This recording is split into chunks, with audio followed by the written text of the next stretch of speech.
ባንቻ ለምን ይየለት ባላለው የማቻከል ወረዳ ሴቶች ወጣቶች ማህበራዊ ጉዳይ ጽፈት ቤት ኃላፊ ነኝ። በዛሬው ዕለት እዚህ የተገኘ ነው በዋናነት በዘንድሮ ዓመት ከ17 በላይ ኢኒሼቲቮች የሚሰሩባቸው ዓመት ነው። ከነዚህም ውስጥ በዋናነት ያው የአረንጓዴ አሻራ ተከላ መርሃ ግብር አንዱ ነው። ከነዚህ ውስጥ እንግዲህ በዛሬው ዕለት በዋናነት ያው ተስፋን እንትከል በሚል መሪ ቃል ሁሉንም የማህበረሰብ ክፍሎች ለማሳተፍ ነው እዚህ የተገኘ ነው። እንግዲህ በዘንድሮ ዓመት ከ50999 በላይ የበጎ ፈቃድ ተመዝጋቢ ማህበረሰብ መዝግበን ወደ ስራ የገባንበት ዓመት ነው። እንግዲህ በዛሬው ዕለት ይሄን ተስፋ እንትከል በሚል መሪ ቃል አጠቃላይ ወጣቶችን፣ ህፃናትን፣ አረጋውያንን፣ ሴቶችን በማሳተፍ ሁሉንም የማህበረሰብ ክፍሎች ማሳተፍና ተጠቃሚነት ማድረግ ነው ዋናው ዓላማው።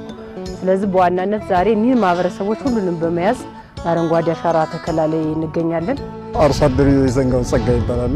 የምንኖርበት ቀበሌ አማኑኤል ዝራዬ ነች። በዛሬው ዕለት ያው የአረንጓዴ አሻራ ቀን ተብሎ እንደ ወረዳም አቅጣጫ የተሰጠንበት ቀን ነው። እኛም በንቅናቄ ተነስተን ያው አካባቢን ተመጠበቅ አኳያ አረንጓዴን በበለጠ የተረፈ ታገደል መቦርቦር ከመሳሰሉት አደጋ ለማዳን አረንጓዴ አሻራ ላይ ያው እየተከልንም አገኛችሁን ማለት ነው። በመጀመሪያ ችግኝ መትከል አንደኛ የመጀመሪያው ስራው መሬቱን ተመጎዳት ያድናል።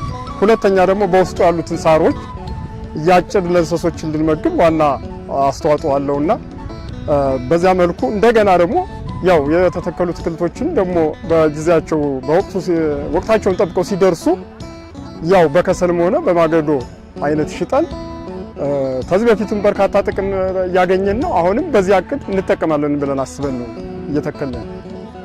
እንደኛ ቀበሌ አረንጓዴ በጣምና በጣም እየተጠቀምንበት ነው። ይሄ የምታዩት ደኝ በዚያና በዚያ ያው በርከት ያለ ቦታ ይዟል።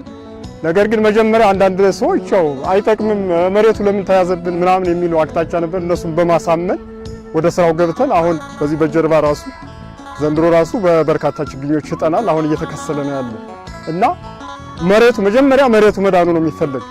መሬቱ ተዳነ በኋላ በስሩ ያሉት ሳር ቅድም እንዳልሁት ለእንስሶች ምግብ አስተዋጽኦ በጣም እየጠቀመ ነው።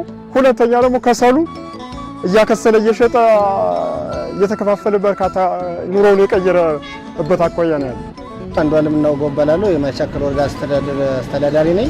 እንግዲህ በዚህ በጀት ዓመት የአረንጓዴ አሻራ መርሃ ግብርን በተሻለ መንገድ አስተዋጽኦ ለማድረግ የበጎ ፍቃድ ሰራተኞች እንዲሁም የወረዳችን መንግስት ሰራተኞች በተሻለ መንገድ ወጣው እንዳያችሁት በመትከል ላይ ያሉ በወረዳችን ላይም በዚህ ረገድ የተሻለ ጠቀሜታ ኢኮኖሚያዊ ጠቀሜታ ያላቸው ደንን አልምተው ሽጠው የተጠቀሙ ወጣቶች ያሉበት እንደመሆኑ በዚህ ረገድ ወረዳው በብዙ መንገድ ውጤታማ የሆነ ያለበት ሁኔታ ነው ያለ። ይሄንንም አጠናክረን እንቀጥላለን። በዚህ ዓመት ወደ 5.2 ሚሊዮን ችግኝ እንተከላለን ብለን ያው ዛሬ በይፋ በተሻለ መንገድ አስጀምረናል። አጠናቅረን በሁሉም ቀበሌ ተግባራዊ እናደርጋለን ማለት ነው።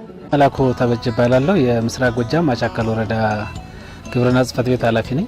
ችግኝ ተከላ በመንግስታችን በኩል ኢኒሺያቲቭ ሆኖ ከምንሰራቸውና